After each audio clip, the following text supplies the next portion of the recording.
দুর্গাপুরে এক বেসরকারি মেডিকেল কলেজের ছাত্রীকে গণধর্ষণের অভিযোগ উঠল। মেডিকেল কলেজের এক পড়ুয়াকে গণধর্ষণের অভিযোগ। কলেজ ক্যাম্পাসের বাইরে দুষ্কৃতীদের শিকার হলেন ওই মহিলা, ওই পড়ুয়া। ক্যাম্পাসের বাইরে সহপাঠীর সঙ্গে খেয়ে ক্যাম্পাস ফেরার সময় আটকায় 2-3 জন দুষ্কৃতী। তারপরে ফোন কেড়ে নির্জন জায়গায় টেনে নিয়ে গিয়ে তাকে অত্যাচার করা হয়েছে, এমনই অভিযোগ সামনে এসেছে। বয়ান নেওয়া হয়েছে নির্যাতিতার। অভিযোগ পেয়ে তদন্ত চলছে পুলিশ সূত্রে, এমনই খবর। তবে ইতিমধ্যে এই ঘটনার পর ওই কলেজ ক্যাম্পাসের নিরাপত্তা ব্যবস্থা নিয়ে প্রশ্ন উঠতে শুরু করেছে এবং নিরাপত্তা প্রশ্ন তুলে প্রিন্সিপালকে ঘেরাও করে বিক্ষোভ দেখান পড়ুয়ারা। আর এই নিয়ে কলেজের বক্তব্য যে রাত 8টা নাগাদ বাইরে বেরিয়েছিল 2 পড়ুয়া, প্রায় 1 ঘন্টা ক্যাম্পাসের বাইরে ছিল 2 পড়ুয়া। আর ক্যাম্পাসে এসেই অসুস্থ বোধ করেন ওই কলেজের ছাত্রী। তারপরেই হাসপাতালে নিয়ে গিয়ে ভর্তি করা হয় তাকে। ঘটনার সঠিক তদন্ত চাইছি, এমনই প্রতিক্রিয়া কলেজ কর্তৃপক্ষের। কলেজ কর্তৃপক্ষের তরফ থেকে আর কি জানানো হয়েছে আরো একবার কথা বলবো। সরাসরি মনোজ বন্দ্যোপাধ্যায় আমাদের সঙ্গে রয়েছেন। মনোজ, ইতিমধ্যে আমরা জানি যে প্রিন্সিপালকে ঘেরাও করে বিক্ষোভ দেখিয়েছেন পড়ুয়ারা।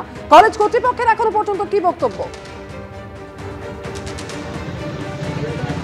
দেখো, কলেজ কর্তৃপক্ষ কিছুক্ষণ আগেই প্রেস রিলিজ দিয়েছে। কলেজের যে প্রিন্সিপাল তিনি ভেতরে দীর্ঘক্ষণ ধরে তাকে ঘিরে মৌন অবস্থান করেছিলেন ছাত্রছাত্রীরা এবং তারপরেই তাকে বার করে নিয়ে যাওয়া হয়। তিনি বেরিয়ে যান, তিনি আমাদের সঙ্গে কথা বলেননি। কিন্তু কিছুক্ষণ আগে যে প্রেস রিলিজ দিয়েছেন তাতে ঘটনার গতিপ্রকৃতি লেখা রয়েছে। কটার সময় ওই ছাত্র এবং ছাত্রী তারা বাইরে গেছিল, কখন তারা ভেতরে আসে এবং তিনি তারপর ছাত্রী অসুস্থ হয়ে পড়ে এবং তারপরে তাকে এখানে ভর্তি করা হয়। তিনি এখনও চিকিৎসাধীন অবস্থায় রয়েছেন।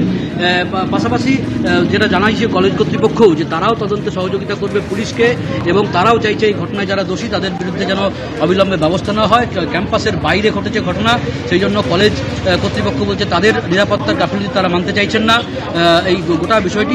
তারাও চাইছেন যে তদন্ত করে যারা দোষী তাদের বিরুদ্ধে যেন পুলিশ অবিলম্বে ব্যবস্থা নেয়। মনোজ, সঙ্গে থাকো। দুর্গাপুরে মেডিকেল কলেজের ছাত্রীকে গণধর্ষণের ঘটনা এবং গণধর্ষণের অভিযোগে কলেজ প্রিন্সিপালকে ঘিরে ধরে বিক্ষোভ দেখালেন ছাত্রছাত্রীরা। দুর্গাপুরে বেসরকারি মেডিকেল কলেজে বিক্ষোভ কলেজ পড়ুয়াদের। ক্যাম্পাসের ভিতরে মৌন প্রতিবাদ দেখানো হয়।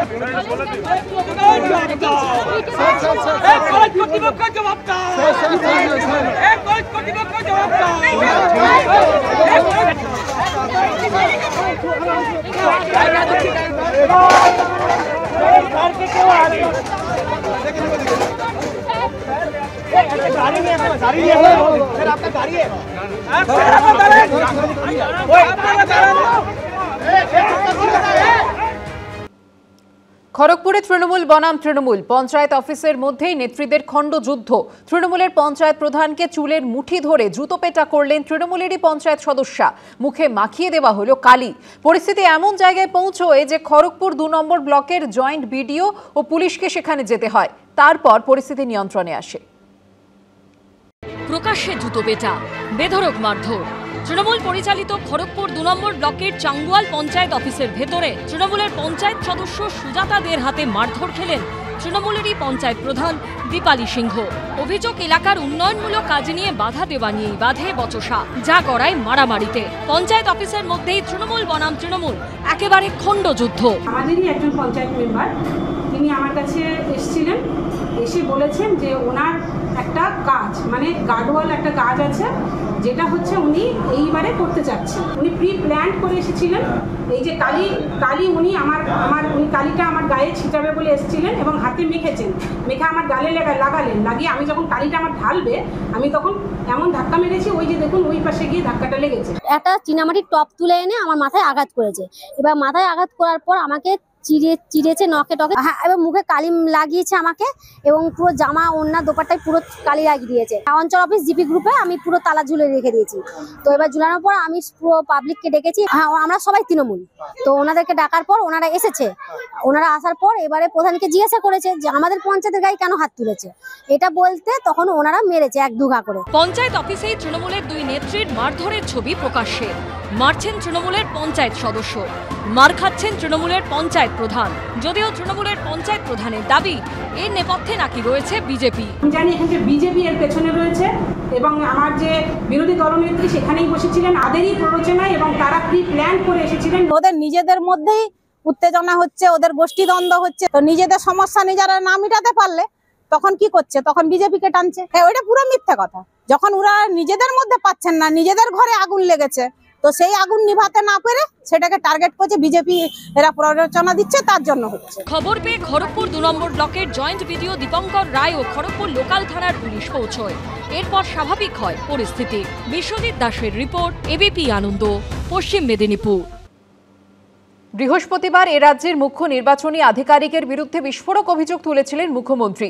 24 ঘন্টার মধ্যে এ বিষয়ে মুখ্যমন্ত্রীকে চ্যালেঞ্জ ছুড়লেন বিরোধী দলনেতা শুভেন্দু অধিকারী। সোমবারের মধ্যে মুখ্যমন্ত্রীর অভিযোগের প্রমাণ দিতে হবে বলে সময়সীমা বেঁধে দিলেন বিরোধী দলনেতা।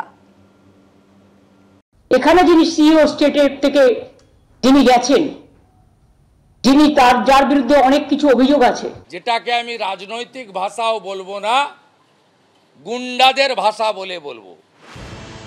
এসআইআর শুরুর আগেই রাজ্যে বেনজির সংঘাতের পরিস্থিতি। বৃহস্পতিবার সরাসরি রাজ্যের মুখ্য নির্বাচনী আধিকারিকের বিরুদ্ধে বিস্ফোরক অভিযোগ করেছিলেন মমতা বন্দ্যোপাধ্যায়। 24 ঘন্টার মধ্যে তার দিকে পাল্টা চ্যালেঞ্জ ছুড়ে দিলেন শুভেন্দু অধিকারী, বেঁধে দিলেন ডেডলাইন। এখানে যিনি সিইও স্টেটের থেকে যিনি গেছেন, যিনি যার বিরুদ্ধে অনেক কিছু অভিযোগ আছে, সেগুলো সময় হলে বলবো। আশা করি তিনি বেড়ে খেলবেন না, মানে ওভার রিঅ্যাক্ট করবেন না। তিনি বড্ড বেশি অফিসারদের থ্রেট করছেন, যিনি নিজে নানা অভিযোগে দুর্নীতিগ্রস্ত। মনোজ আগরওয়ালের বিরুদ্ধে আপনার কাছে কি তথ্য আছে?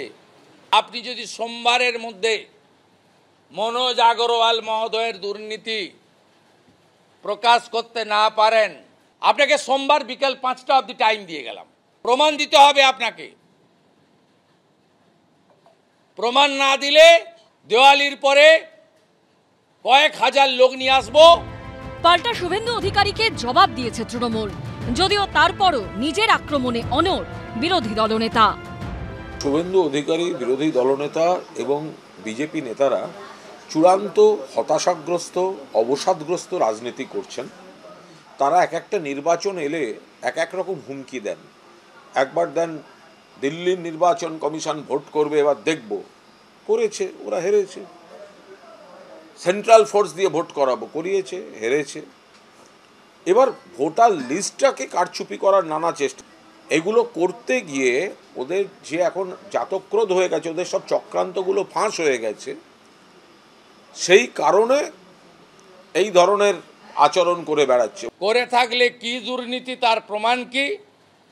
2, কোন আধিকারিককে চমকেছেন, কখন চমকেছেন, কিভাবে চমকেছেন, সেই আধিকারিকের অভিযোগ যদি সামনে না আনেন, তাহলে ধরে নেব আপনি এসআইআর নিয়ে ভয় পেয়েছেন, ক্ষমতা হারানোর ভয় পেয়েছেন, তাই আপনি এই ধরনের কথাবার্তা বলেছেন।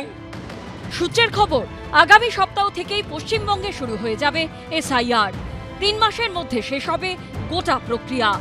এসআইআর শেষ হবার 3 মাস পর হবে বিধানসভা নির্বাচন। রুমা পাল ও আশাবুল হোসেনের রিপোর্ট, এবিপি আনন্দ, কলকাতা।